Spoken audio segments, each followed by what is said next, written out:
The Volkswagen Golf R, it's one of the best cars money can buy in terms of space, speed, price.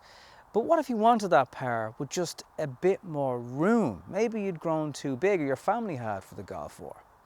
Step forward, the Cupra Ateca.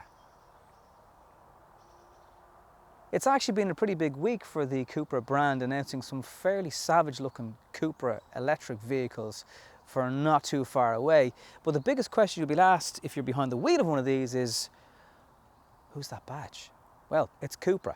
They are owned by Seat, and in certain Seat dealers you'll be able to have a look at the Cupra range, but it is a standalone brand. It's more of a high performance brand under Cupra, and down the road they will be making models just for the Cupra name, nothing to do with the Seat model. But this car is built on the platform that is the Seat Ateca. Nothing really on this car needs to be spec'd. Everything it comes with is just perfect. You get DSG, you get fancier seats, the list goes on and on and on. There really is nothing that you need to tick on the options list should you go for one of these. So it goes without saying that something with a Golf R engine has to be taken for a blast, and yes, we'll be doing that in this video, don't worry. I'll find out what the performance of it is like. Fuel economy, is it any worse or better than a Golf R, or is it just so bad that you'll have to kind of go, you know what, it's not for me this time. But it's also a very practical car. You've got more head height than a Golf R, and you've got a bigger boot, because if you didn't know it, the Golf R actually is a smaller boot than a Golf GTI because of the four-wheel drive system. This car is also all-wheel drive, but because the boot's a bit bigger, it doesn't suffer from the same lack of being able to fit a buggy into it. It's an electric tailgate. Again, you don't need to tick options. It has it as standard, and it's pretty massive. Come take a look at this. Because it's built on a crossover / SUV style car, you've got a much deeper boot. There is a lip that you can lift here. There's no spare wheel, I'm afraid, so don't get punctures at the side of the road. There is foam to get you out of a hole, but I'm not sure if you'd be too bothered by it. You get little shopping hooks here. There's LED lights in the boot. They're not halogen, little things like that that give you kind of more up-to-date sporty cues. There's a removable parcel shelf, which is fairly small. You can fit it into the boot if you wanted to just have covered up. And then you have these two releases from inside the boot. So the question is, will the seats go down without me having to go around to the middle row? So far so good. Double thumbs up. Excellent. Now a huge flat boot, which means you can shove wardrobes and all the stuff that you need in a hatchback / crossover, and then you can have a blast with 300 brake horsepower on top. What is not to like? So it is the best of both worlds, really, when you get all that performance. A car that wants to do 300 brake horsepower and has a boot like this. It's a Cupra badge across the back as well, and there's not a clue anywhere really that this is the car capable of what it is. Now, it's quite easy to pop these seats forward. The seat belts don't even get in the way, which means I can jump straight on in and have a look at the back of the car for practicality. You may have noticed, by the way, I haven't asked you to subscribe yet if you're new to the channel. So, come on, clock's ticking. Get popping on that notification button as well. There's decent, very decent leg room. Lots of space down here for rear passengers. The seats are quite elevated up off the ground, so you can really stretch out. There is quite a significant tunnel in the back, which does impede middle passengers, unfortunately. There's a couple of air vents here, which is a nice touch. There's two USBs, and there's even a really small cargo net down here for holding your phone in there while it's charging into the cable. That is a clever idea. The glass panoramic sunroof doesn't impede in head height. Again, this is going to have way more head height than a hot hatch. So again, if you need that extra room, it's a lot of both worlds going on here. You've got grab handles, you've got hooks here.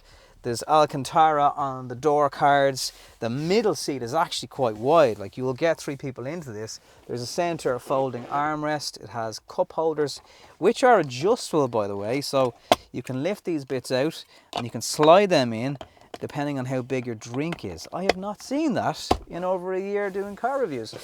And you can access the boot here. So if you've got stuff that you need that's too long to fit in from the boot, it can go all the way up here into the middle of the car, and it means, again, it's just a really practical option. Passengers are going to be happy in here, although you'll probably feel a little bit left out that you're not at the wheels of this 300 brake horsepower beast, because all you can do in the back is watch, I'm afraid. The Cupra Ateca also comes with this brilliant panoramic and 3D vision screen, which helps you view around the car when parking and manoeuvring, even spotting objects in the distance. You probably won't want to get your Cupra's shiny paintwork dirty, but because it's four-wheel drive, it also gives you the option of taking it off-road.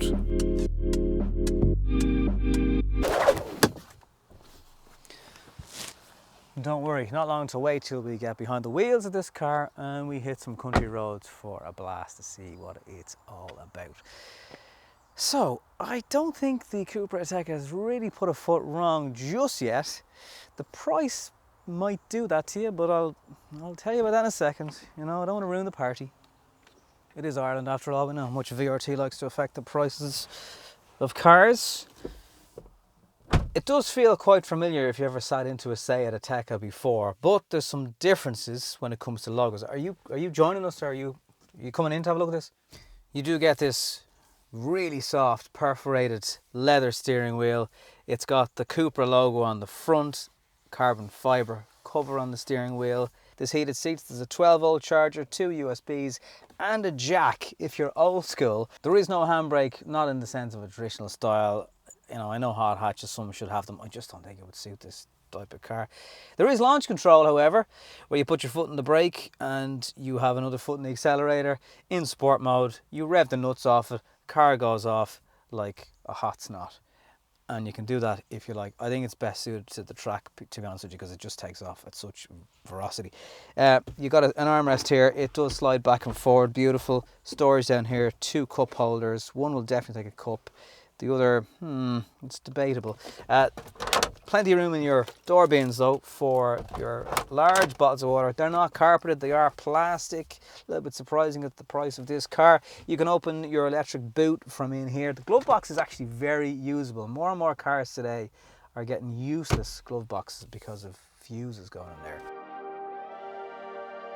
Also, just like the Golf R, there's different settings from comfort to sport and the extra firm Cupra, as well as individual, where you can set up different parts of the car to your liking. I love the way the display is so changeable. I love the option where it tells you how much power of the car you're using. I haven't actually got it to 100% yet because I think you'd need new trousers. The touchscreen, it is slightly older. The slightly older Volkswagen system is basically what that is, but it's fast. So as you're sweeping around the nav, it's moving beautifully. There's no lag on it, which, to be honest with you, I'll take. It connects to Bluetooth and Apple CarPlay and Android perfectly every time. And you can control everything from here. Like, there's cruise control, but it's not radar guided. They're just little things. They probably should be there. But the cruise control does work. And sometimes with radar guided, to be honest with you, when you pull out in front of somebody else and the car's waiting a sec to see the road is clear and then it takes off, you usually have some muppet up your arse. So, maybe old school cruise control isn't a bad thing. Let's fire it up and bring this thing to life. 300 brake horsepower in a petrol car. I don't know if there's any situation in life where you kind of need anything more than that. Obviously you've got supercars and V8s and stuff that can do that, but 300 brake horsepower, I mean, it gets you beyond the limits of being safe, really. It can anyway, should you need it to. On a track, if you get a car like this out, you see how capable something like this is. Couple that with the fact that you've got 4-wheel drive, it really feels planted on the road. I mean, I know an SUV by its nature, or a crossover, is going to be a little bit rolly around corners. It's not the case here. In cruising mode, everything does get a bit louder. There is definitely more urgency with the car. Into a corner, here we go.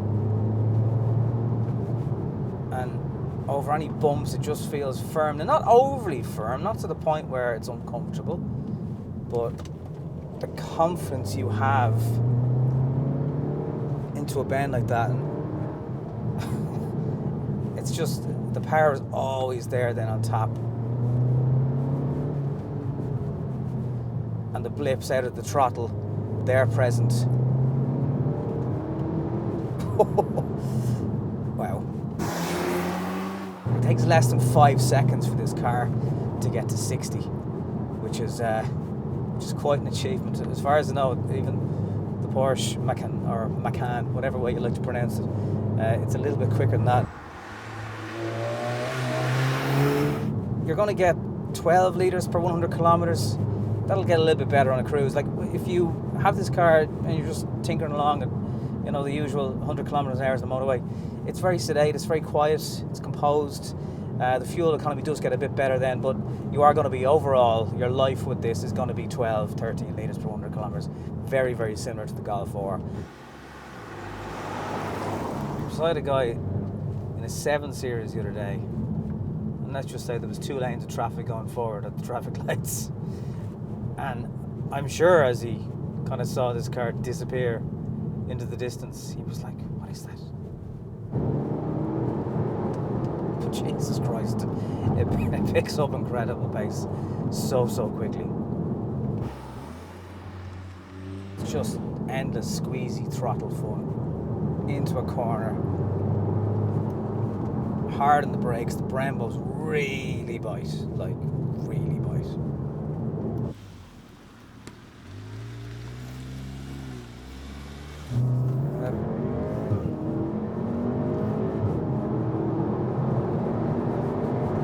The gear changes are just so quick.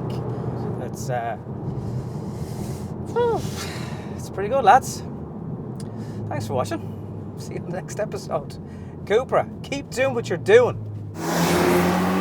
Oh, and seeing as you've stayed till the end of this video, the price of the Cupra Ateca here in Ireland starts at just over €49,000.